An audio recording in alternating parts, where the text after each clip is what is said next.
나쁜 상황에 처하거나 했을 때 일으키지는 마음은 사람마다 다르다고 했습니다. 그러니까 어떤 사람은 심각한 충격을 받아서 병이 될 수도 있고 어떤 사람은 병이 안 될 수도 있어요. 사람마다 좀 다르지만 그러나 병이 됐을 적에 어떻게 하느냐 그거죠. 우리는 대부분 이렇게 얘기합니다. 그 정도 소리 들어가지고 뭐 그러냐고 그러는데 그 정도 소리를 들어서 자살하는 사람도 있고 그 정도 소리를 가지고는 아무렇지도 않게 웃고 지나가는 사람도 있습니다.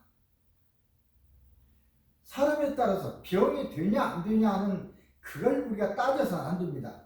그 개인의 병이라고 했을 적에 그 개인을 위해서 어떻게 이걸 회복시켜 주느냐 그게 중요한 거지. 다른 사람 괜찮은데 너는 이상하다든지 또 그런 얘기를 해서는 안 됩니다. 왜 그러냐면 그런 얘기를 하던 당사자 그 사람도 이 면에 있어서는 강하게 괜찮지만 다른 면에 있어서는 다른 사람보다 훨씬 약해서 다른 사람 괜찮을 적에 병이 될 수 있거든요. 그래서 이걸 역지사지라고 그러죠. 역지사지. 역지사지라는 말을 많이 썼는데 역지사지라는 말은 입장을 바꿔놓자 그 소리입니다. 입장을 바꿔서 생각하자 그 소리입니다. 내가 저 사람이라면 어떻게 할 것인가 이렇게 생각해 줘야 돼요. 남을 비난하고 남을 흉보고 하기 전에 내가 저 사람이라면 어떨 것인가. 역지사지가 사실은 우리가 뭐 이웃을 사랑하라 원수를 사랑하라 하지만 사실은 사랑이라는 것이 쉽지 않습니다.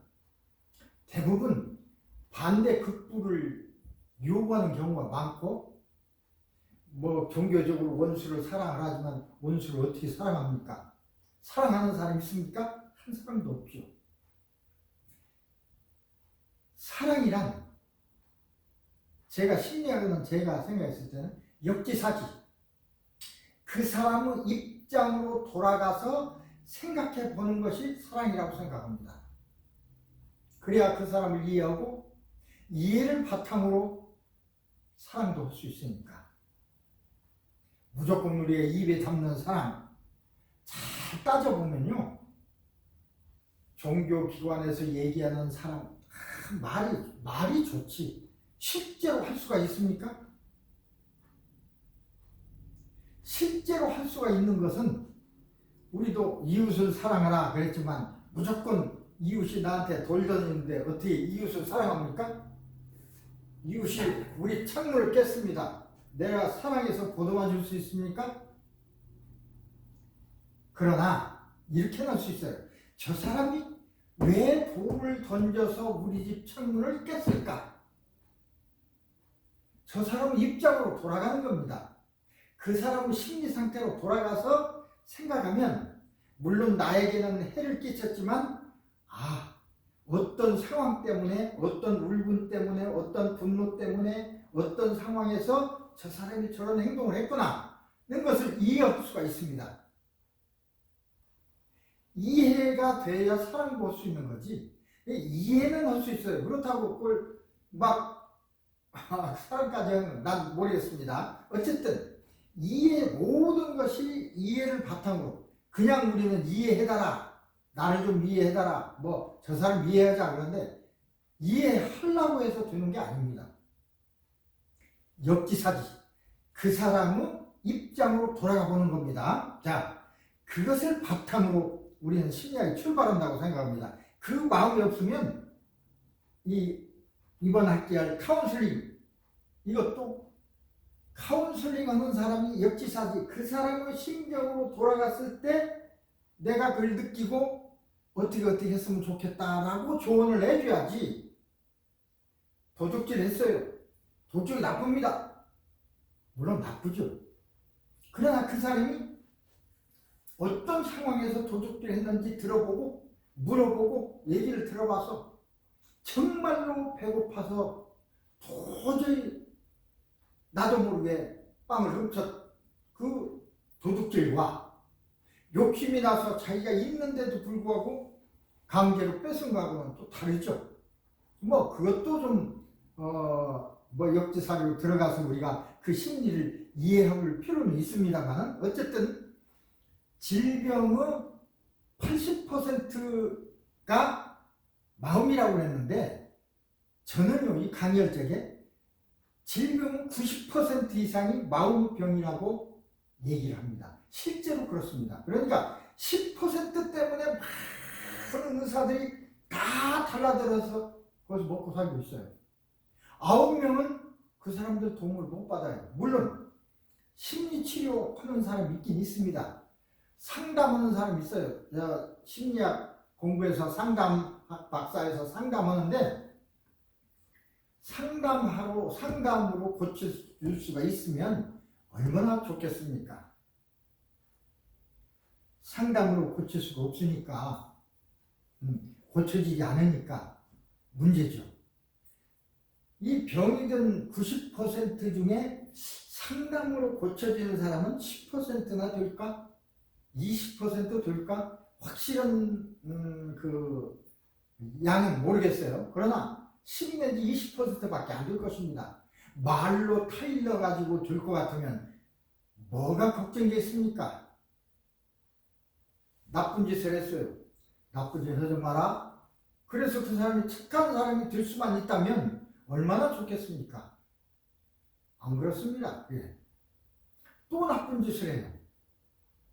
말로 타일러서 되지 않으면 그 사람의 심리를 이해해서 그 사람이 왜 그런 일을 하는지, 왜 그런 마음을 갖는지 하는 것을 알아내야 됩니다. 그래서 그걸 치료해야 돼요. 자, 마음병이라고 그랬습니다. 90% 이상이. 마음병을 뭐가 일으키냐 하면 각인된 기억, 대부분이 각인된 기억, 옛날의 기억 때문에 문제가 됩니다.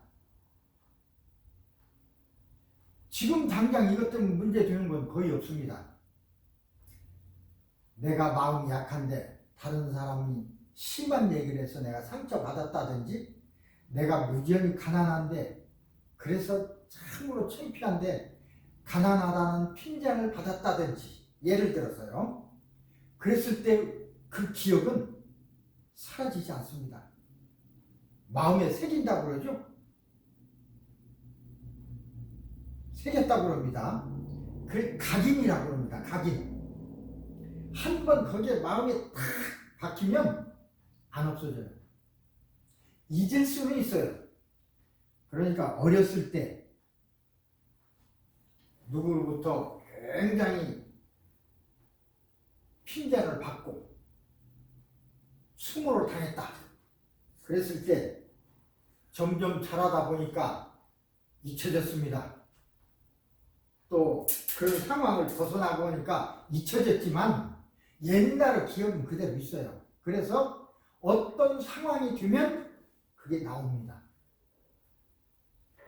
병은 맞으면 정자는 사람이 어떤 말을 들었을 때 갑자기 화를 확 낸다.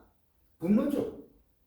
숨어있던 눌려있던 어떤 분노가 그 말을 들음으로 해서 표출되는 것입니다. 나오는 거죠. 그거 말로 한다고 해서 뭐 그것 들었다고 왜 성내냐, 성내지 마, 그래서 되는 게 아니고 나도 모르게 분노가 나요. 성이 납니다. 성질이 나요. 나도 모르게 성질이 나는데 어떡합니까? 그럼 왜 그러냐는 것을 찾아 들어가서 어떤 기억 때문에 그런지, 어떤 기억이 마음속에 저장돼서 그런지 그것을 찾아 들어가야 됩니다. 모든 기억은 잠재의식 속에 저장되어 있습니다. 우리 사람이, 내가, 이게 납니다. 생각이죠? 내가 생각하는 90%는 잠재의식입니다. 나머지 10%가 일반의식이라고 하는데, 일반의식은 일반적으로 우리가 느껴서 이야기하고 생활하고 하는 거고, 모든 건 잠재의식, 컴퓨터의 저장장치. 다 잠재의식에 저장됩니다. 그래서 잠재의식 속에 들어있는 좋은 것도 있고 나쁜 것도 있죠. 나쁜 거, 여기서는 이제 질병이니까 병이 된 원인, 그것을 찾아내야 돼요. 찾아내려면 잠재의식 속에 들어가서 묻거나 말을 하거나 어떤 걸 해야 되죠. 근데 잠재의식 속에 들어갈 수가 없어요. 상담으로는 들어갈 수가 없어. 그래서 상담 결과, 야, 이게 깊은 잠재의식에 문제가 있구나 라고 생각되면 잠재의식 속에 들어가야 됩니다.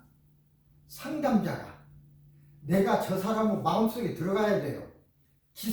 그 기술이 이제 마음치료 기술인데, 그 마음을, 저 사람의 마음을 열고 내가 그 사람의 마음 속에 들어가려면 그 사람의 심리 상태가 바뀌어야 돼요.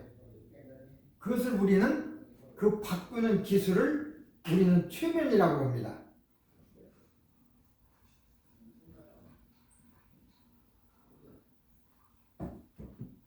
히프노시스.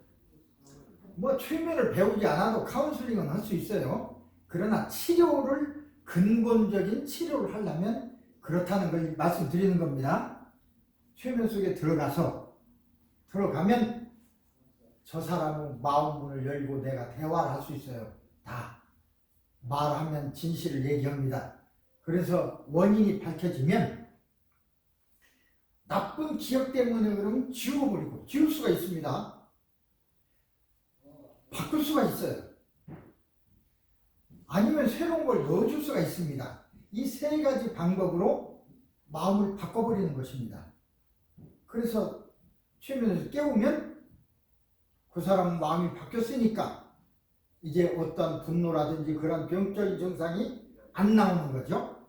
자, 요 방법은 또 달리 이걸 배워야 됩니다. 치료 기술을 배워야 되고, 지금 우리가 하는 것은 카운슬링. 그 사람 역지사지, 어떤 것이 있느냐를 우선 알아보는 거니까. 자, 소개를 하는 겁니다. 자, 그럼 마음이라는 것은 무엇인가? 우리가 마음을 이해해야 됩니다. 마음. 여러분, 마음. 네 마음이 어떤가? 내 마음이 어떤가? 이렇게 얘기하지만 실제적으로 마음을 생각해 보세요. 마음이 뭡니까? 마음. 생각입니까? 물론 그렇습니다. 마음에서 우러나는 게 생각이죠. 생각을 실행하는 것이 행동이고, 입을 통해서 하는 게 말이고, 그러니까 잠재의식, 이 마음이 중요합니다. 마음에 있는 대로 말도 나오고 행동도 나오고 생각도 하고 그렇게 되는 거죠. 그럼 그 마음이 뭐냐? 여기서 한마디로 참 하기가 힘들지만, 나를 지배하고 세상을 움직이는 힘. 나를 지배하는 게 내 마음입니다. 여러분, 내 마음 나도 몰라 그 소리 들은 적 있으시죠? 내 마음이지만 내 마음대로 안 되는 것입니다. 내 마음이라고 내 마음대로 할 수 있습니까? 쉽지 않습니다. 어쨌든 마음은 나를 지배합니다. 나를 지배하는 것이 마음은. 여기서 세상을 움직인다는 건 내가 세상살이를 하니까, 내가 세상에 나가서 일정한 어떤 활동이나 어떤 역할을 하니까 내가 세상을 움직이는 거죠. 일조하는 거죠. 그래서 내 마음은 나를 지배하고 세상을 움직이는 힘이 됩니다. 그래서 이 마음이 굉장히 중요해요. 마음이 나쁘면 어떻게 됩니까? 내가 나빠지고 세상도 나빠집니다. 내 마음이 좋으면 나도 좋아지고 세상도 좋아지겠죠? 이 마음이 아주 중요합니다. 마음을 바로 써야지 이런 소리도 많이 하는데, 그냥 우리가 그런 말만 할 뿐이지 마음을 제대로 이해하는 사람은 없습니다. 마음은 생각이라고 했습니다. 두 번째, 생각하는 대로 이루어집니다. 생각이 중요해요. 마음이 굉장히 중요해요. 마음 먹은 대로 생각을 하고 뭐 행동을 하고 말을 하고 그렇기 때문에 그대로 세상은 움직여 가는 것입니다. 내가 이건 안 된다, 이건 안 되는 거야, 절대로 안 되는 거야 라고 생각하면 그 사람은 그 일 절대로 해내지 못합니다. 왜? 이미 생각이 그 사람을 절대로 안 된다는 생각이 그 사람을 지배하고 있으니까. 나는 할 수 있다 라고 생각을 하면, 그렇게 생각하면 그 사람은 어떤 어려움에 있어서도 그걸 해낼 수 있습니다. 그래서 그게 중요해요. 나는 할 수 있다. 그게 우리 보통 그런 말 많이 사용하지만 실제로 그 생각이 중요해요. 그 생각이 그냥 슬쩍 생각만 하는 게 아니고 정말로 내 마음 깊이에서 나는 할 수 있다라고 생각하는 사람, 뭐든지 안 되는 건 없다 라고 생각하는 사람은 다 시간이 문제지 해낼 수 있습니다. 왜? 생각하는 대로 이루어지니까. 상상도 생각입니다. 상상은 가만히 이렇게 눈 감고 생각하는 그 떠오르는 게 상상이죠. 마음에서 생각이 생기고 생각에서 우러나는 게 상상입니다. 생각이나 상상이나 같은 거죠. 근데 상상하면 실제 이루어집니다. 우리 2004년에 우리 대한민국 축구가 4강에 갔습니다. 그때 우리 민족이 외쳤던 게 뭡니까? 꿈은 이루어진다. 상상은, 꿈이라는 건 상상입니다.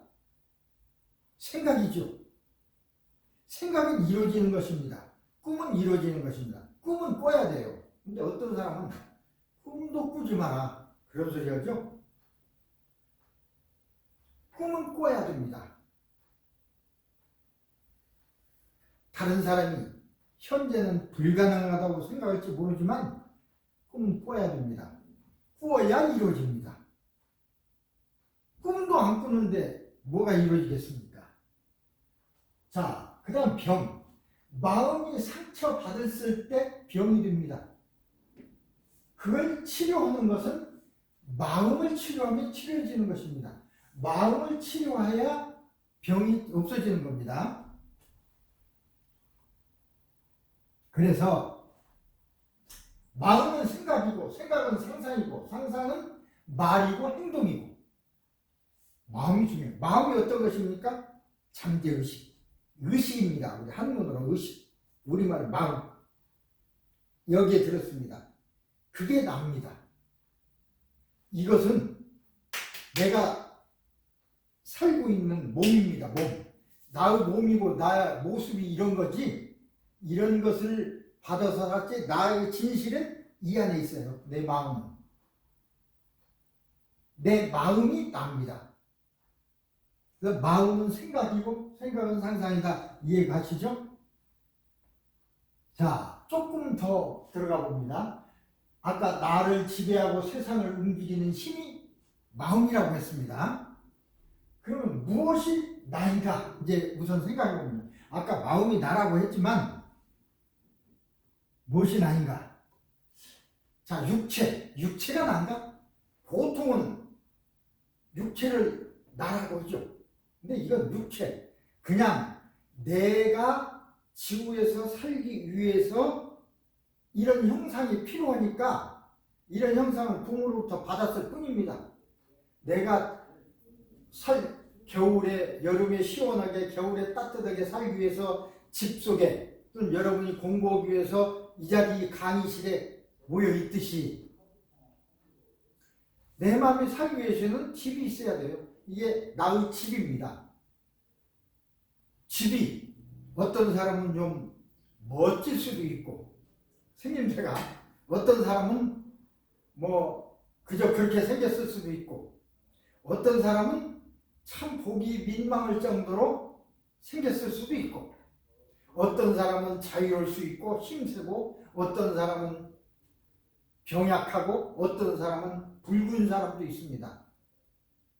그런 집이 험하다 좋다의 차이뿐이지, 내가 험하고 내가 못나고 내가 잘못된 것이 아닙니다. 나의 집이 그렇다는 겁니다. 그러니까 여러분들 몸이 좀 부실하다. 예를 들어. 그래서 뭐 물론 안타깝긴 하지만 내가 부실한 게 아닙니다. 몸이 집이 낡았을 뿐이지 늙으면 낡은 것이고죠. 막 난 사람은 새로 난 집이고요. 그죠? 그래서 육체는 내가 살고 있는 집이고 그 집이 몸입니다. 그러니까 이 몸은 지구에서 살기 위해서 내가 받은 것인데 아버지 어머니의 합작으로 이 물질로 만들어진 것입니다. 몸에 병이 있는 경우와 마음에 병이 있는 경우가 있겠죠. 몸도 아픕니다. 집도 해다 보면 집도 부서지고 유리창 깨지고 그러잖아요. 그럼 유도를 갈아줘야죠. 유리창이 깨졌다고 그 속에 살고 있는 사람이 깨졌습니까? 안 그렇죠. 마찬가지로 자, 나는 이 생각, 잠재의식입니다. 이걸 잠재의식이라고 합니다. 마음. 그리고 나의 근본이고 이것은 다른 말로 영혼이라고도 합니다. 영혼이라고도 하고 혼이라고도 하고 영이라고도 하고 뭐 종교에 따라서 영성, 정신, 의식 똑같은 소리입니다. 다 잠재의식을 얘기하는 거고 나를 얘기하는 것입니다. 틀린 게 아닙니다. 영혼, 이게 납니다. 영혼이 마음이고 자, 다시 무엇이 마음인가? 자, 마음은 실체가 없습니다. 그죠? 실체가 없어요. 몸은 실체가 있죠. 그러면 이 육체, 물질 속에 내가 마음이 들어있습니다. 그러니까 내하고 마음은 육체와 비물질, 잠재의식이 혼재됐다 할까요? 겹치는 부분이 마음이고 그렇죠. 육체 속에 내가 있으니까 그것이 이제 나가 잠재의식이지만 그 마음이라는 것은 생활에 따라서 이게 마음이 생겨나는 거죠. 어렸을 때부터 처음 태어났을 때부터 마음이 생겨나는 게 아니라 그 다음에 생활에 가면서 마음이 자꾸 생겨납니다. 이렇게 겹치는 부분, 그래서 마음이란 계속 마음이 저장돼서 커져가겠죠.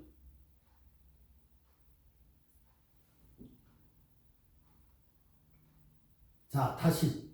그래서 마음은 나는 잠재의식인데 잠재의식이 만든 참으로 정의하기 힘든 그러나 실제적으로 있는 실체, 이게 마음입니다. 이 그냥 한마디로 다 얘기할 수가 없어요. 정보들이 그러니까 몸과 나와의 겹친 부분 마음이죠. 정보들이 마음속에 저장됩니다. 그러면 이건 창고입니다. 마음의 창고, 기억의 창고가 마음입니다. 자, 이걸로 설명할 수 있어요. 이걸로 설명이 다 될지 모르겠습니다. 나는 마음이고 물질이 아닌 물질 속에 들어있는 나도 있지만 그렇지 않은 나도 있습니다. 어쨌든 마음이고 마음은 우리 몸속에 같이 들어있으니까 마음이 뇌를 통해서 몸을 움직입니다. 몸이 스스로 움직이는 게 아니에요. 명령을 따라서 움직이죠. 마음의 명령을 따라서. 보통 우리는 의사들이나 보통 학자들은 뇌에서, 브레인에서 모든 게 명령을 이루어진다고 하는데 그게 아니고 실체가 없는 마음이 뇌라는 것은요. 뉴런의 다발입니다. 이게 신경 다발이에요. 신경 다발. 예. 신경 다발을 통해서 신경 다발 다발이 이루어졌음으로써 거기서 일어나는 작용도 있어요.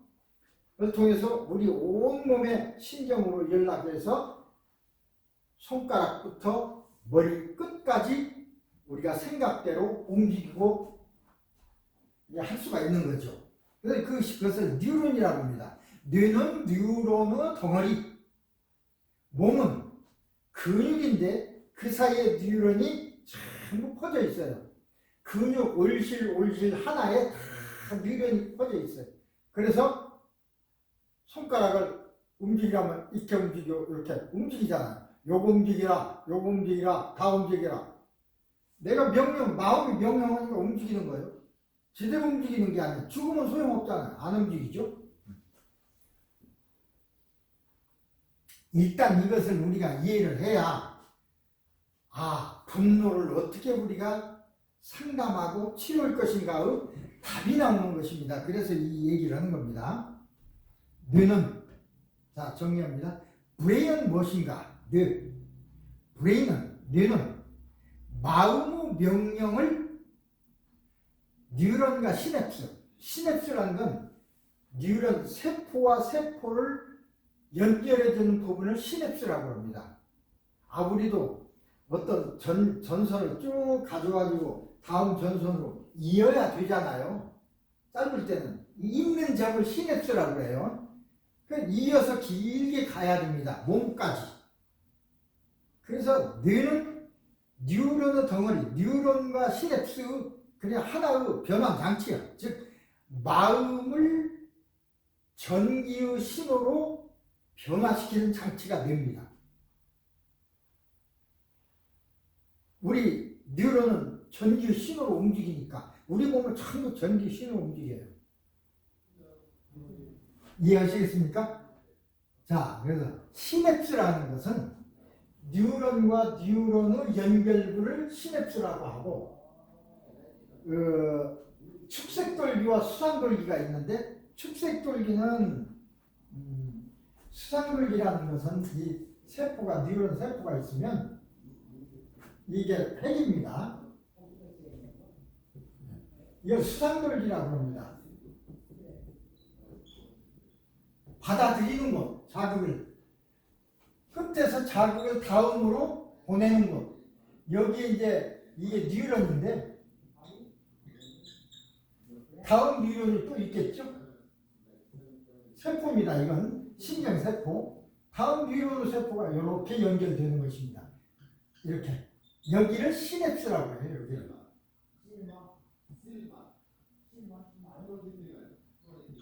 시냅시스. 요거 시냅시스예요. 이해하시겠습니까? 뉴런과 뉴런의 연결 부위가 시냅스예요. 시냅스가 있어야 쫙, 그래야 하나의 신경이 발끝까지 가는 게 아니고 여기에서 이만큼 쫙 이어지는 겁니다. 이어져서 척추로 내려와서 발로. 몇 개인지 몰라요. 멀면 멀수록 좀 길게 가는 거고.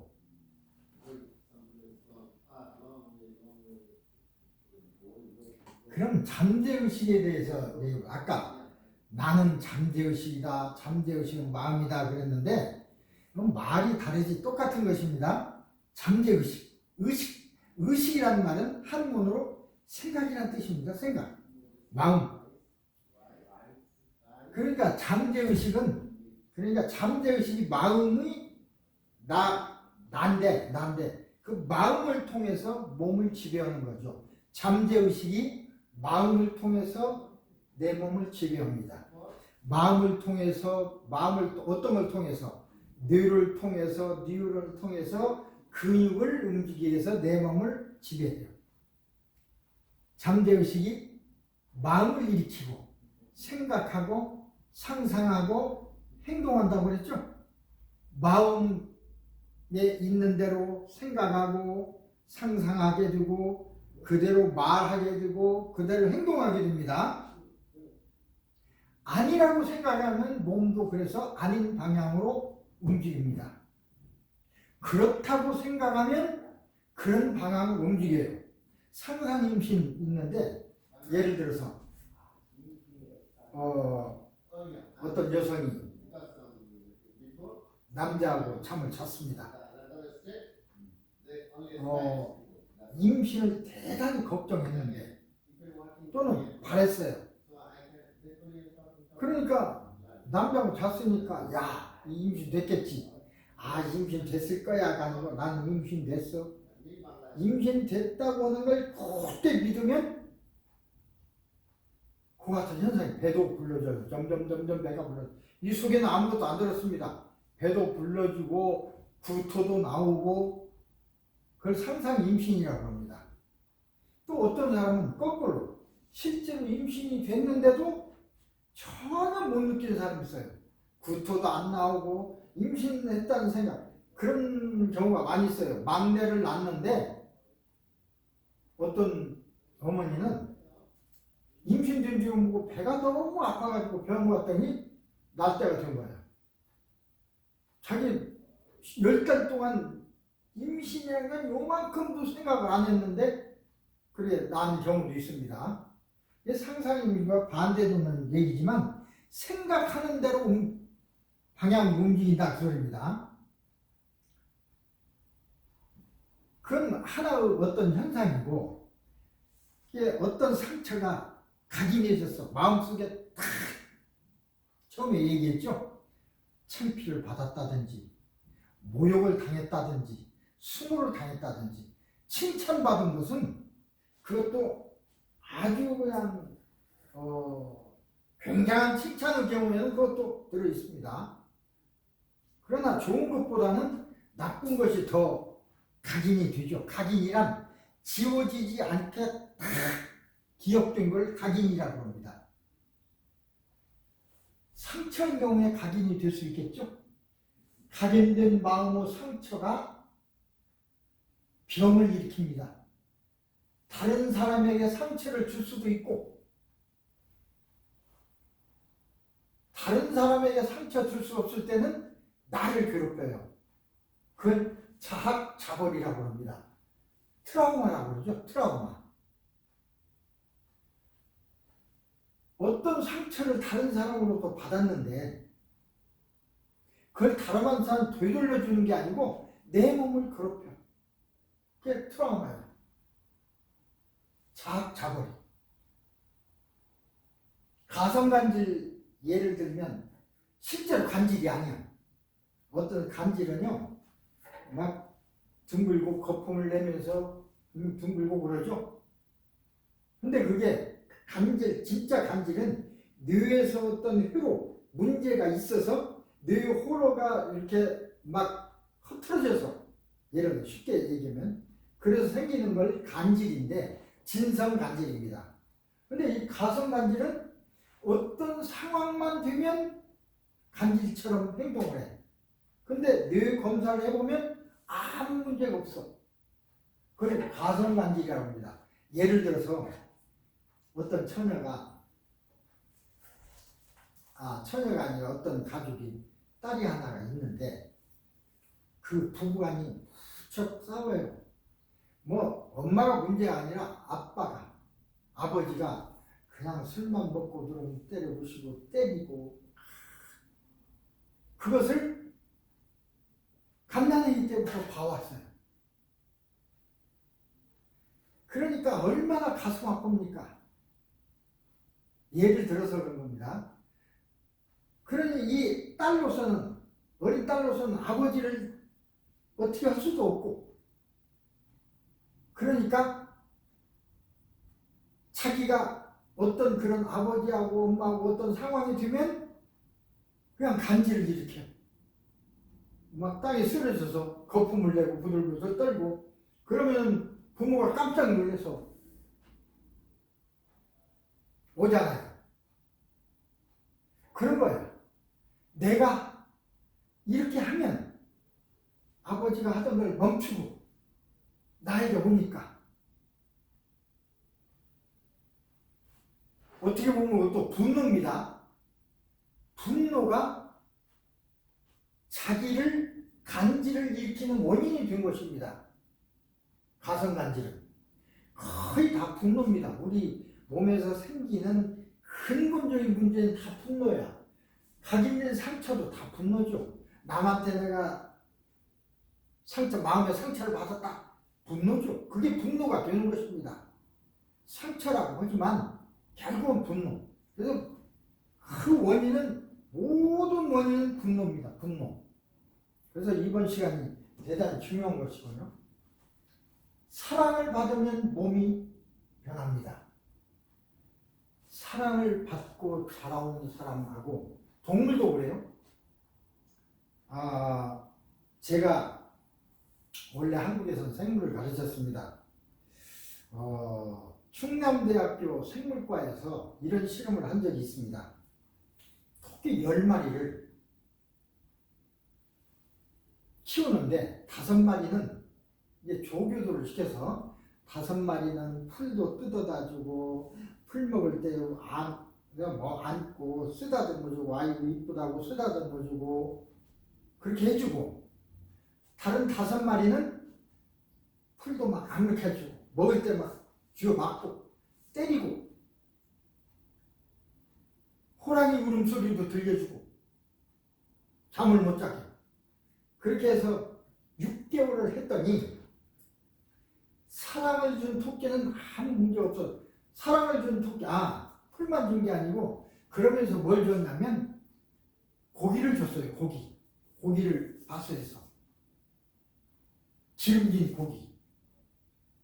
그랬는데 사랑으로 기렸던 토끼는 같은 기름진 고기, 풀도 먹었지만 기름진 고기를 먹었는데도 불구하고 아무 문제가 없어요. 콜레스테롤이 없어. 혈관이 맑어. 피가 맑아요. 그런데 막 쥐어받고 호랑이 소리를 들려주고 퉁퉁퉁 치고 그렇게 기른 토끼 5마리 중에서 3마리는 눈이 안 보여요. 보니까 혈관이 막히고 터져서, 혈관을 쪼개보니까 콜레스테롤이 꽉 찼어. 우리 콜레스테롤 나쁘다고 하죠. 콜레스테롤이 많으면은 혈액순환이 안 돼서 중풍도 일어나고, 눈도 안 보일 수 있고, 콩팥도 나빠지고, 이제 그렇습니다. 우리는 기름기 있는 음식, 고기 먹으면 콜레스테롤 생긴다고 안 먹죠? 먹는다고 생기는 게 아닙니다.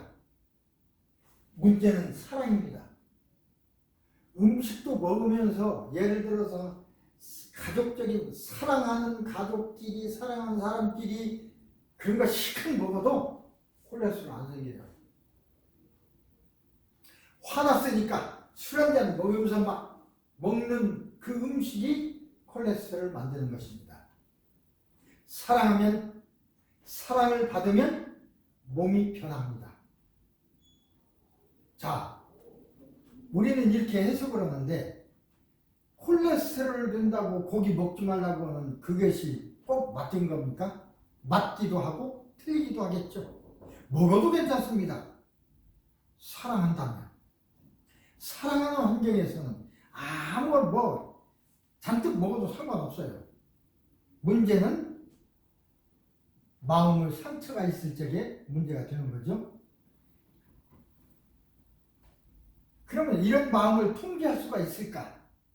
어떻게 통제하나? 자, 이제 상담으로 들어가는 겁니다. 명령을 내려면, 마음을 바꾸면, 명령을 내려서 마음이 바뀐다면, 마음이 몸을 지배한다고 그랬으니까 몸도 바뀔 수 있겠죠. 그런데 일반 의식은 잠재의식과 소통할 수가 없습니다. 잠재의식이 명령을 하면 몸도 바뀌어지는데, 그 잠재의식을 바꾸는 것은 우리 생각, 일반의식, 예를 들어 상담을 하거나 타일을 따거나 그래서 마음을 바꿀 수가 없어요. 왜? 소통이 안 돼. 그 소통의 통로를 열어야 됩니다. 통로가 있어요. 마음의 통로를 여는 기술이 어떤 명령을 해야 하는 것입니다. 암시라고 합니다. 최면을 통해서. 자, 그 방법은 이제 다음 단계니까, 마음의 통로를 여는 기술이 최면입니다. 자, 이 얘기는 뭐 빨리 넘어갑니다. 그래서 최면을 통해서 마음을 이렇게 통제할 수가 있습니다. 지금 우리는 카운슬링만 배우고 있습니다만은 카운슬링을 한 결과 안 되겠다, 치료를 해야 되겠다 한다면 이 기술을 해야 됩니다. 그럼 이것은 이제 어떤 기회가 있으면 또 배우겠습니다. 마인드 컨트롤, 마음을 통제하는 기술이죠. 마음을 통제해서 병의 원인을 찾아내고 각인된 기억, 병의 원인의 마음을 치료하는 것입니다. 그럼 그 병이 없어지죠. 아까 얘기했듯이 지워버릴 수도 있고, 기억을 지워버릴 수 있습니다. 바꿀 수도 있습니다. 예를 든다면 얼마 전에 한 40 몇 살 된 분이 찾아왔어요. 병이 있어서가 아니고 내가 상담한다니까 왜 왔냐 보니까 아버지하고 같이 사는데 아버지를 무척 사랑합니다. 아버지가 뭐 나쁜 건 아닌데 아버지만 있으면 싫다는 거예요. 아버지가 들어오시면 자기는 밖으로 나간대. 저절로 그렇게 된다는 거예요. 자기도 자녀를 가지고 있고 한데 이상하다. 내가 그렇다고 아버지를 미워하는 것도 아닌데. 그래서 왜 그러냐고. 그래서 이제 상담을 해서 그 잠재의식, 최면을 통해서 잠재의식으로 들어갔더니 어렸을 적에 우리 지금은 그렇게 안 씁니다만 우리 어렸을 때는 공부 잘하라고 손바닥도 맞고 종아리도 맞았습니다.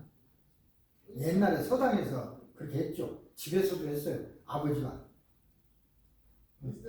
초등학교 가서 시험지 이렇게 가져와서 거기다 손바닥도 맞고. 근데 아버지 마음은 손바닥을 때리면서 뭐 아프게 했겠습니까? 때리면서 공부 잘하라고. 내 자식이 다른 아이들보다 공부 더 잘하는 것이 소원이기 때문에 그냥 그렇게 자극을 준 거예요. 사랑의 마음이죠. 사랑하니까 때린 거예요. 근데 맞은 본인은 아버지가 그냥 흉만 보고만 때리네. 정말 때리고. 그런데 그 옆에 있는 아저씨들이 놀리느라고, 야, 너 오늘도 아버지한테 맞았지? 맞은 건 맞으니까 있는데, 아, 너 왜 때렸어? 너 다리 밑에서 주워왔어? 이러면 옛날에 그랬습니다. 다리 밑에서 주워온 거 맞잖아요. 날 때 엄마 다리 밑에서 나왔으니까 실제로 그냥 한 건데 이 어린이는 그거 맞히니까 맞아. 야, 이게 우리 아버지 아닌가 봐. 그러니까 나를 이렇게 때리지. 아빠는 나를 미워해. 나를 미워하니까 나를 때리지. 아니면 때리지 않을 텐데 아빠는 나를 미워해. 라고 생각을 한 거예요. 그 생각이 이제 커가지고는 그 생각을 모르는데 옛날이니까 몰랐는데 나도 모르게 그게 각인된 기억이 나타나는 겁니다. 예, 아버지가 싫어. 아버지한테 때리니까. 근데 아버지가 나이 40 먹었는데 아버지가 방에 들어와. 아버지는 60 넘어 먹겠죠? 들어오면 아버지 싫으니까 나가 자기는. 그래서 이제 그 얘기를 하고 그 사람의 기억 속에도 그런 게 있더라고요. 그래서 최면 속에서 아버지가 옛날에는 내 아들이 잘 되라고, 내 아들이 공부 더 잘하라고 종아리를 때린 거다. 당신을 사랑하기 때문에. 아들을 사랑하지 않으면 왜 때리겠습니까? 아버지, 당신도 이제 아들, 딸 낳아서 키워보니까 다른 애들보다 더 점수도 많이 맞아와야 좋고 더 잘나야 좋죠? 아버지 마음이 다 그렇습니다. 아버지가 자식을 사랑하니까. 아버지가 선생님을 무척 사랑하셨습니다. 근데 선생님은 아버지가 밉다고 생각했지만 그게 사랑. 자, 이제 최면에서 깨어나는 순간 아버지는 무척 나를 사랑했다고 생각하게 됩니다. 실제로 그러니까. 그래서 이제 깨워요.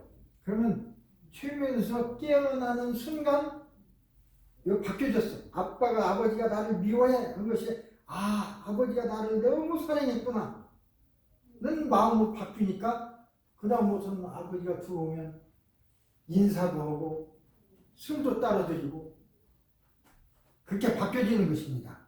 그게 치료고 그걸 각성이라 이제 깨나니까 각성이죠. 이렇게 되는 것입니다. 자, 요 과정은 어떤 기회가 되면 다시 이제 배우겠습니다. 결론은 생각하는 대로 이루어집니다. 그 생각, 마음, 그 마음을 좋게 생각하면 좋게 이루어져요. 이걸 플라세보 효과라고 하는데 엄마손 효과라고도 하고 기대 효과라고도 합니다. 어떻게 보면 최고 명약입니다. 희망을 주는 게 너는 할 수 있을 거야. 너는 할 수 있어. 하는 희망. 목사는 신앙으로 희망을 주고 의사는 의술로 희망을 주고 우리 같은 상담가는 예언으로 당신 할 수 있다. 예언으로 희망을 주고 희망이 최고 명약입니다. 아무리 여러분도 이제 결혼해서 아들, 딸 낳고 하다 보면 아들, 딸이 내 마음에 흡족하지 않으니까 미울 때도 있어요. 그러나 그들에게 희망을 줘야 해요. 잘못했다고 할 게 아니라 너는 잘 할 수 있어. 네가 실수했다고 너무 서운해하지 마. 너는 잘할 수 있어. 너는 훌륭한 사람이 될 거야. 라고 그 말 한마디가 그 사람을 훌륭해 만드는 거지. 그러니까 생활이 사람 만드는 겁니다. 어떤 경우에는 이놈의 새끼 빌어먹을 놈 너희 그럼 빌어먹을 놈 되는 거예요. 그건. 그죠? 그래서 최고 명약은 희망이다. 나쁘게 생각하면 나쁘게 이루어지고 좋게 생각하면 좋게 이루어지고 상상은 실제로 이루어지고 아까 그 얘기를 했습니다. 자, 그러면 기왕에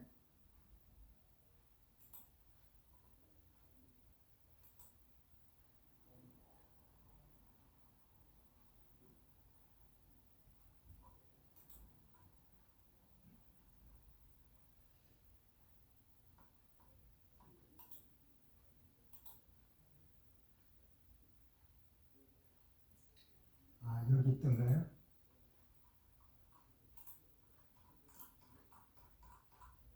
이것은 이제 됐고요. 여러분 이 책의 교재에 보면 이 전체를 다 다룰 수는 없습니다.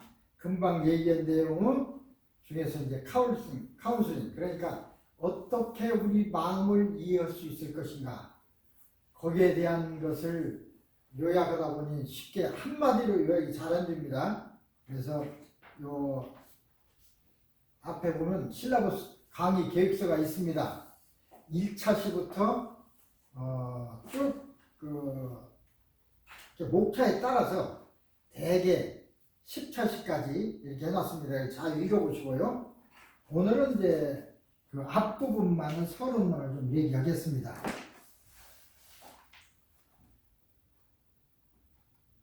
자, 요것은 차례입니다. 차례는 이제 보시고요. 처음에 스트레스. 모든 마음의 시초는 스트레스입니다. 분노도 스트레스에 의해서 일어나는 거니까 이 스트레스를 우리가 이해해야 됩니다.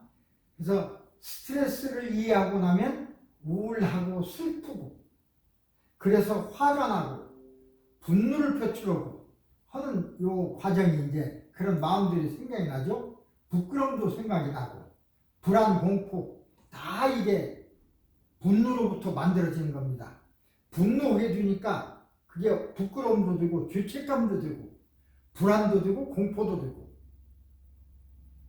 트라우마 아까는 트라우마라는 건 나를 괴롭히는 게 트라우마라고 그랬죠. 대부분 트라우마는 많습니다. 트라우마 관점으로 세상을 봐야 됩니다. 그쪽에 어떤 일이 나는가? 내가 그렇다면 어떨까? 다른 사람이 그렇다면 어떨까? 슬플 때 내 스스로를 먼저 도와야 돼요. 사랑하는 아이를 도와야 되고, 자녀가 슬퍼하면 왜 슬퍼하는가? 그걸 도와야 되고, 친구, 가족도 돕고. 그래서 여기서는 이제 우리는 결혼하면 우리도 문제지만, 이게 우리의 자녀들이 굉장히 중요합니다. 그들에게 분노와 병을 주지 않기 위해서 그들을 이해해야 됩니다. 그 다음에 이제 문제는 나도 그러지만, 그래서 청소년의 문제까지 이렇게 해서 10시간에 걸쳐서 하려고 합니다. 자, 오늘은 우리들이 처음 이야기, 서론적인 얘기만 좀 하고 끝을 맺도록 하겠습니다. 한국 얘기를 하겠습니다. 한국은 다른 나라도 한국과 비슷해요. 원래 해방 60년 짧은 기간 동안에 굉장히 많은 변화를 했죠. 일본 식민지에서 벗어났죠. 벗어나자마자 남북전쟁을 했죠. 남북전쟁 그때 완전히 폐허가 됐어요. 공장 하나도 없고 먹을 것도 없고. 우리는 그런 시대에 살아왔습니다. 저는 1947년생이니까 해방 뒤에 태어났어요. 그러다가 한 3년 있으니까 6.25 전쟁이 터졌습니다. 어렸을 적에.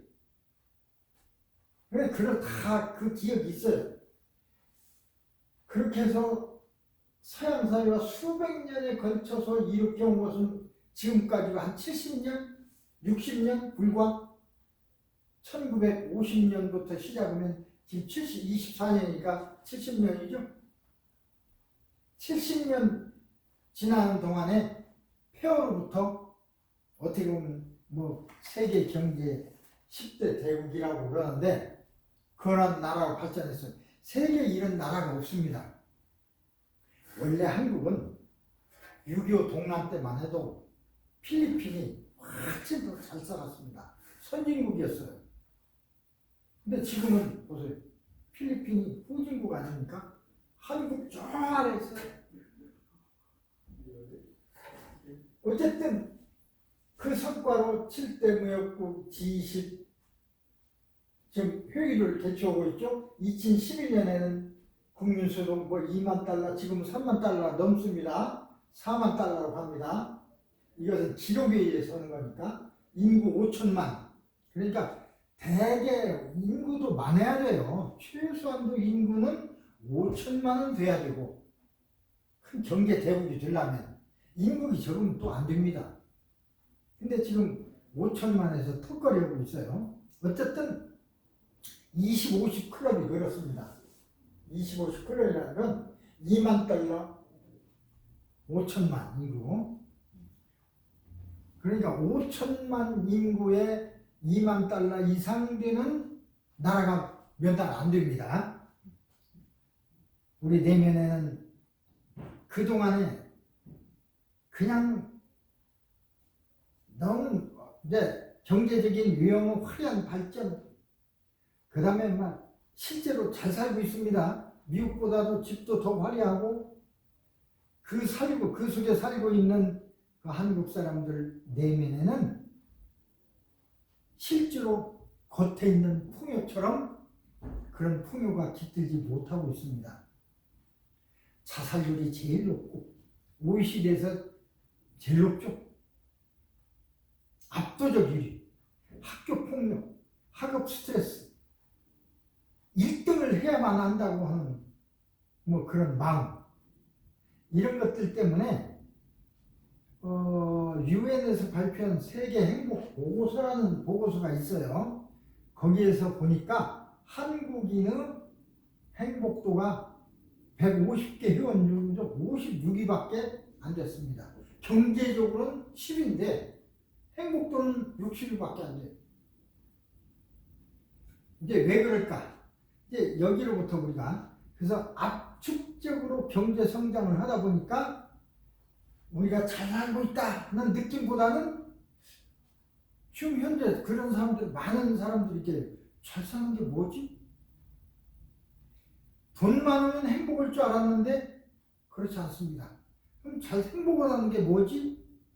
그런 상황 속에 있어요.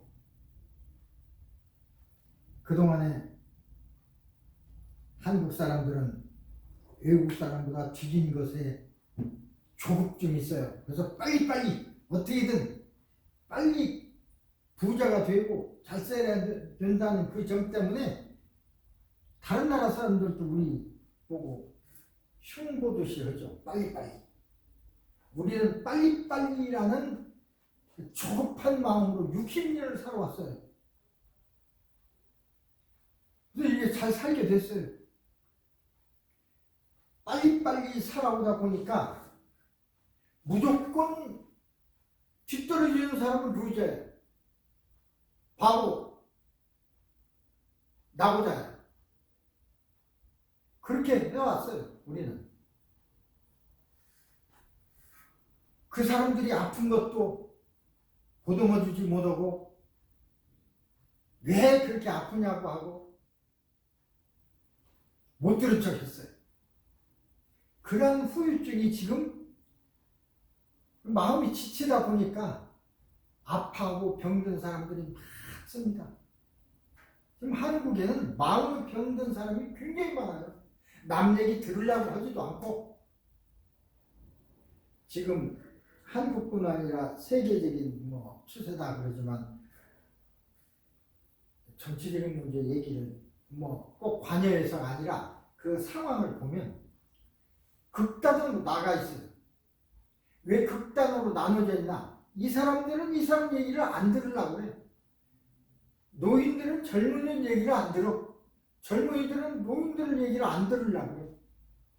아까 역지사지란 말을 내가 했는데 그래서 이걸 푸는 건 역지사지인 것입니다. 거기 때문에 대결을 하고 심지어는 서로 죽이려고 하고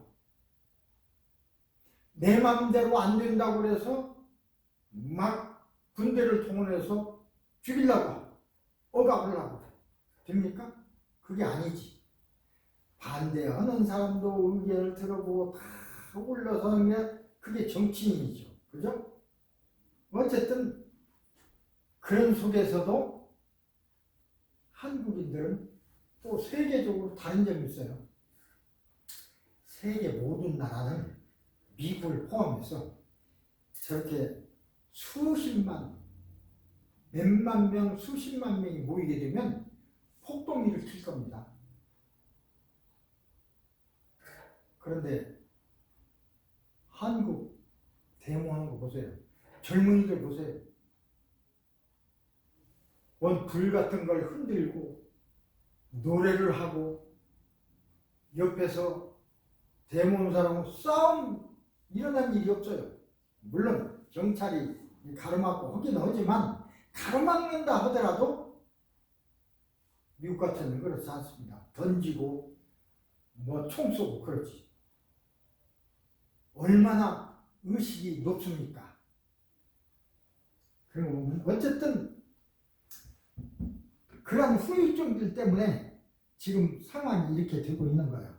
그래서 노인은 젊은이들의 입장에서 생각을 해보고 젊은이들은 노인의 입장에서 생각을 해보고 대통령은 그 백성의 입장에서 생각을 하고 이렇게 생각을 함으로써 이게 할 수 있는데 자기 생각에만 몰입되어 있으니까 이게 병입니다. 병. 이게 큰 문제. 이걸 치료 꼭 해야 될 병. 우리 같은 사람이 치료해야 되는데 그런 사람이 많아야 되는데 어쨌든 유엔 행복보고서 조사 보고서 제프리 삭스라는 그 교수가 있는데 행동하는 경제학자라고 그렇게 이제 우리는 부릅니다. 경제 발전의 측면에서 위대한 진보를 이룬 반면에 비만, 흡연, 우울증과 같은 현대 질병이라는 새로운 위기에 직면한 국가들이 많다. 특히 한국처럼. 어떻게 보면 한국을 두고 한 말과 똑같습니다.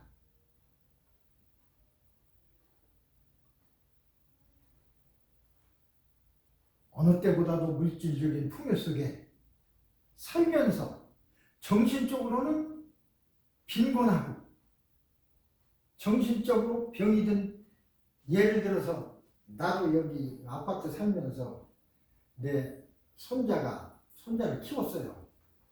이제 조그마하니까 둥둥둥 뛰어다니죠. 미국 집은 이게 슬라브가 아니고 나무로 되어 있기 때문에 뛰면 쿵쿵쿵 소리가 더 나. 한국보다 더 납니다. 한국도 문제지만 아래층에서 올라왔더라고요. 시끄럽죠. 사과하고 있는데 그런 정도는 또 괜찮아요. 한국에서는요. 그것 때문에 폭행도 일어나고 살인도 일어나요. 층간소음 때문에. 그러니까 그걸 이해를 못하고 화만 막 내는 거야. 그 사람이 왜 그런 소리를 내는지 들어보고 그 사람이 그렇게 않도록 이제 얘기하면 그것도 줄이고 그래야 하는데 또 시끄럽다 올라오면 반응하는 게 또 문제야.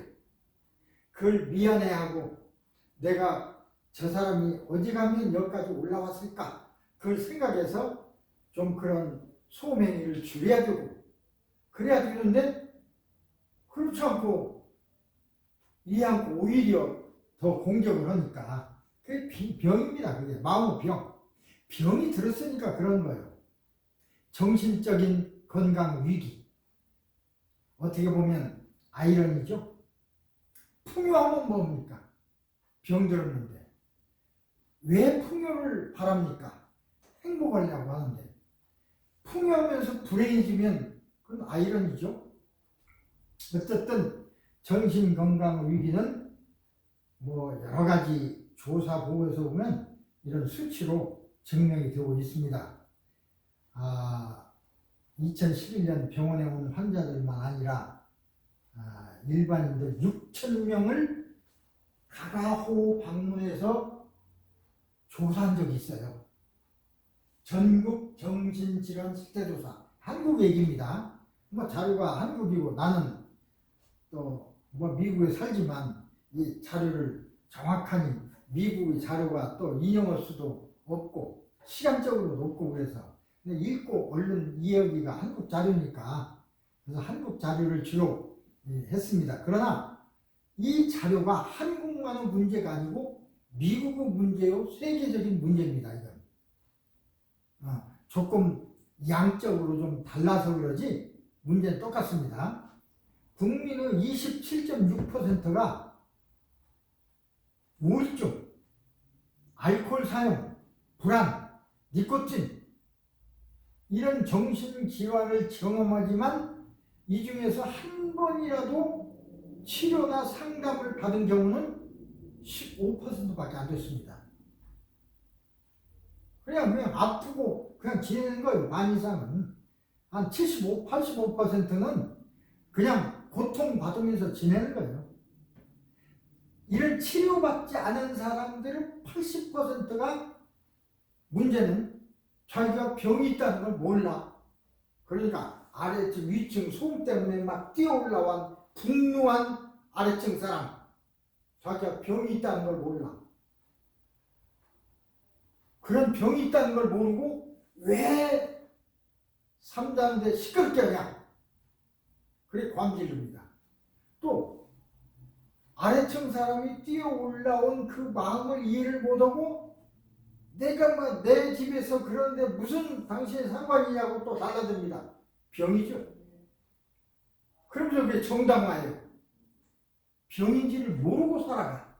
80%가 자기 정신적인 건강에 문제가 있다는 사실조차 모르고 있습니다. 우리들은 문제입니다. 우리들은 문제. 경제 성장과 더불어서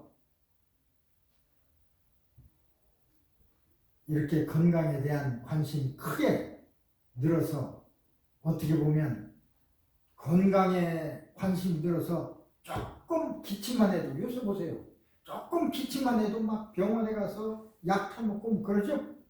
몸 아픈 것은 감기만 살짝 들려도 그냥 병원 찾고, 밤늦은 시간에 헬스클럽에서 땀 흘려서 몸을 만들고, 몸은요 전체 병의 10%밖에 안 된다고 했습니다.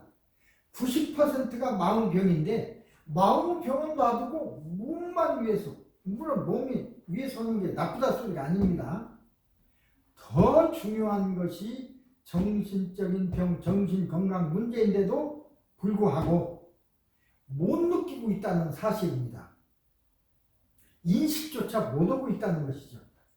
세계보건기구는 건강을 신체적, 정신적, 사회적으로 안녕한 상태라고 정의했습니다.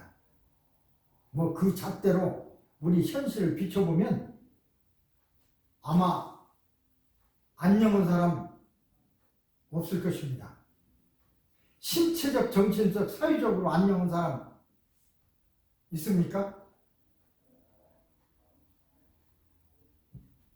우리가 정신적 측면을 소홀한 결과가 어떻게 보면 사회적인 위기로 돌아가고 있어요. 프로이드는, 우리가 심리학 하면 프로이드인데, 프로이드는 정신 건강을 일하고 사랑하고 놀 수 있는 능력이다, 이렇게 얘기했습니다. 일하고 사랑하고 놀 수 있는 능력, 그게 건강이에요.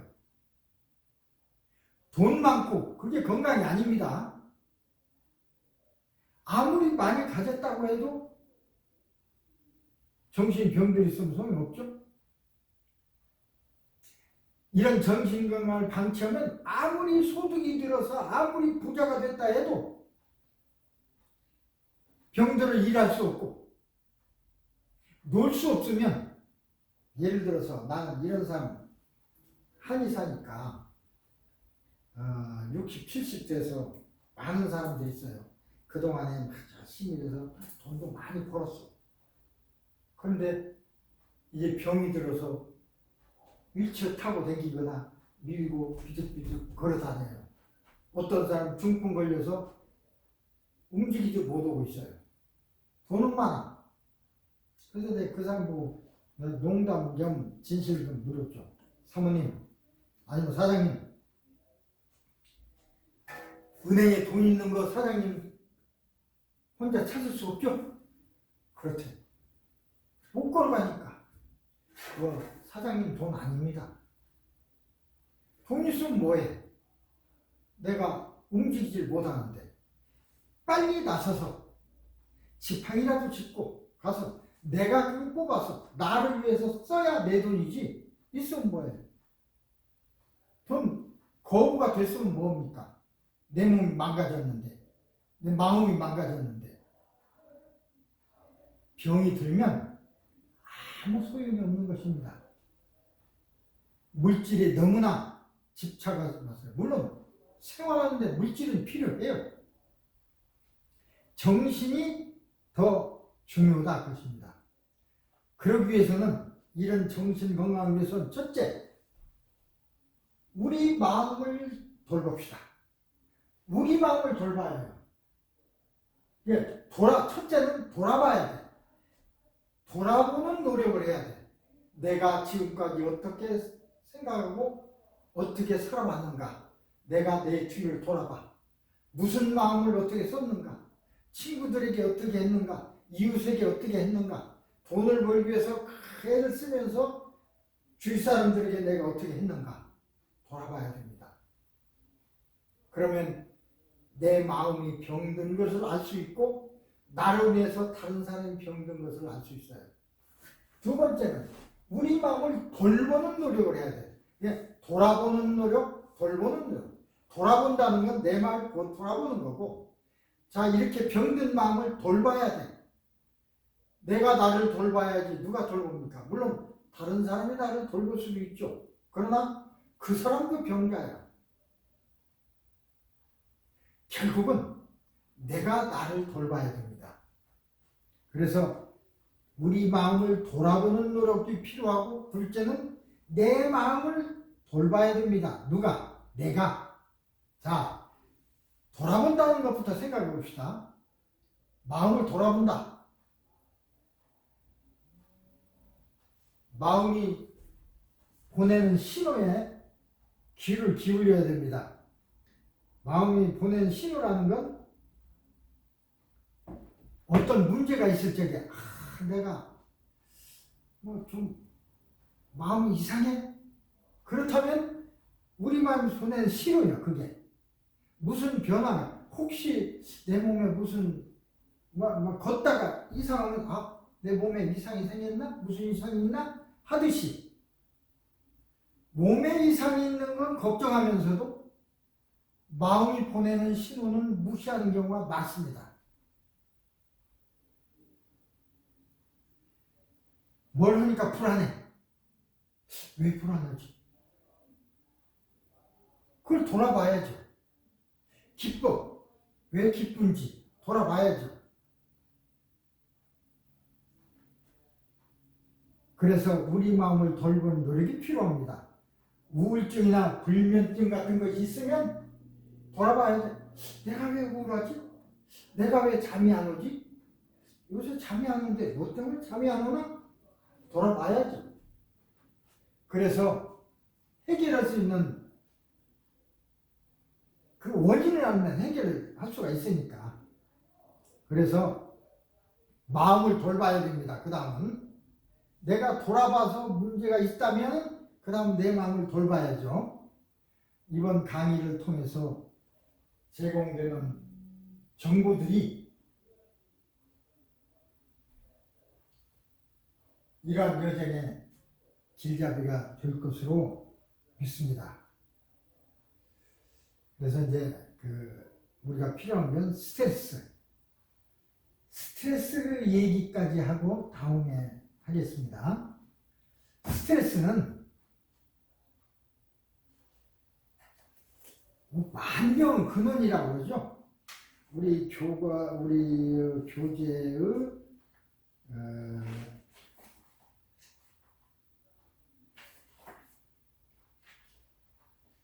5페이지에 있습니다. 스트레스 얘기는 굉장히 중요합니다.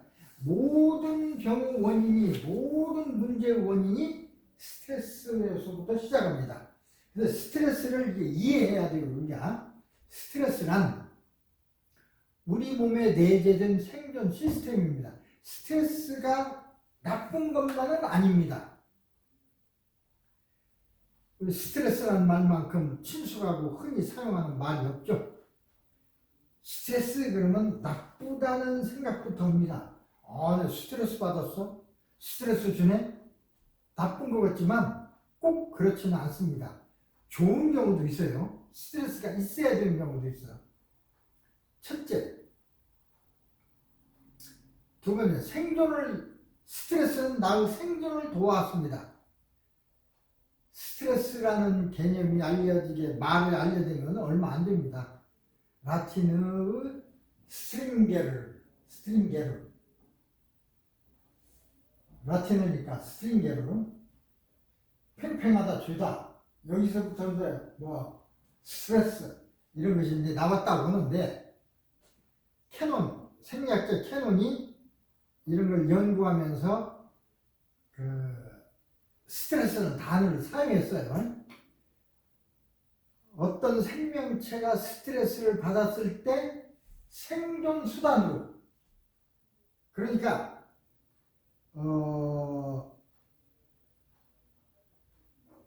어떤 일이 발생하면 호랑이가 왔다, 가다가 호랑이를 만났다, 그랬을 때 스트레스를 받죠.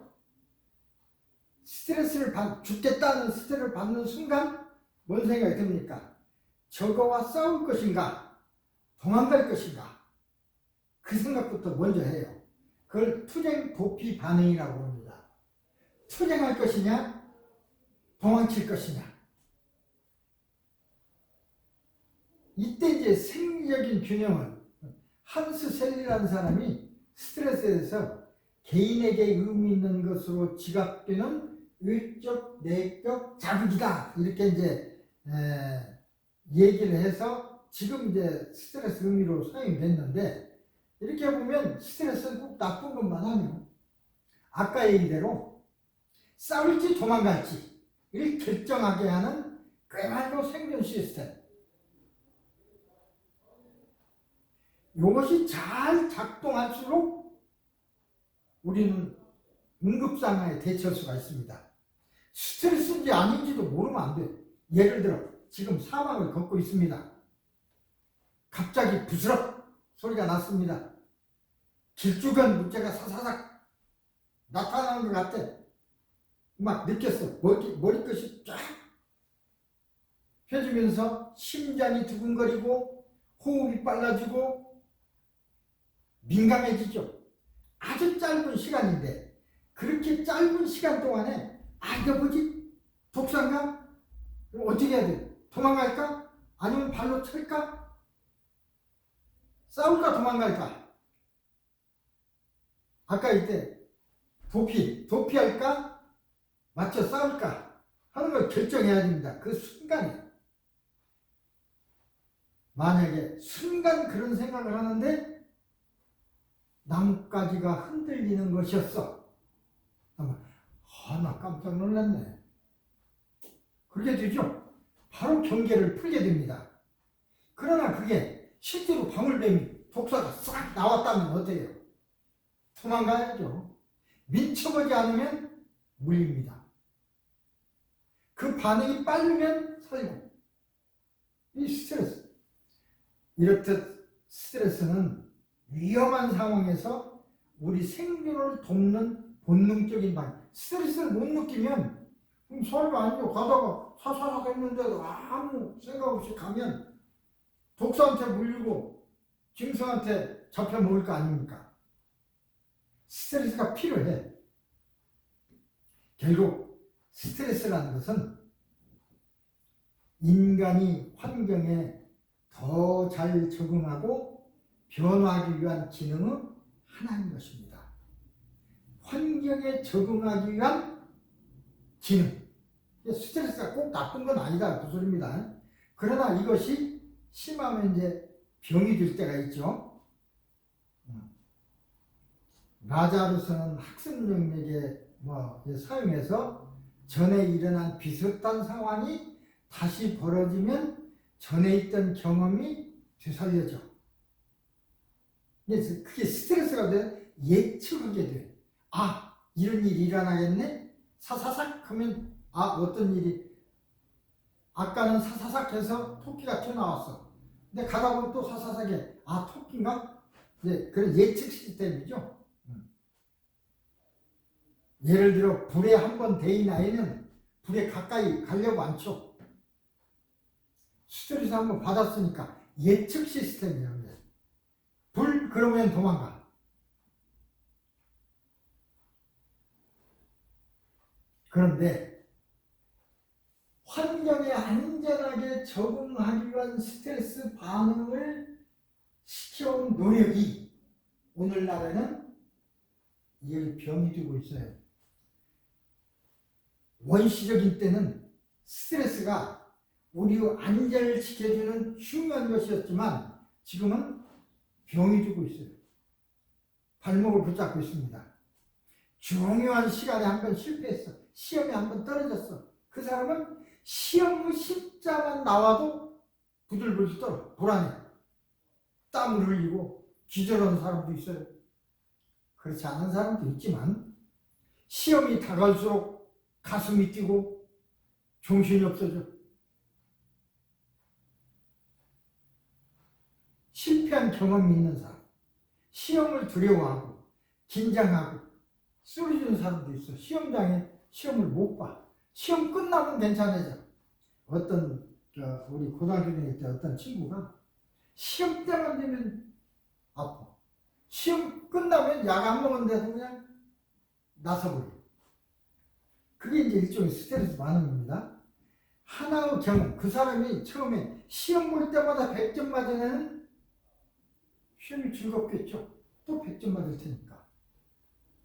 그러나 시험이라는 게 그게 다 좋은 것은 아니죠. 내가 아는 걸 시험 받을 때는 좋아. 내가 모르는 걸 시험 받을 때는 불안하죠.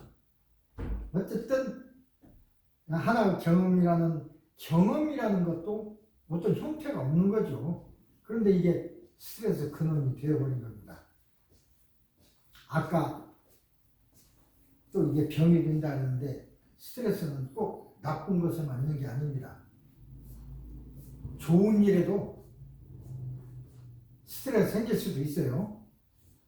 그래서 좋은 스트레스를 유스트레스, 나쁜 스트레스를 디스트레스 이렇게도 얘기합니다. 스트레스는 만병 그는 맞을까 틀릴까?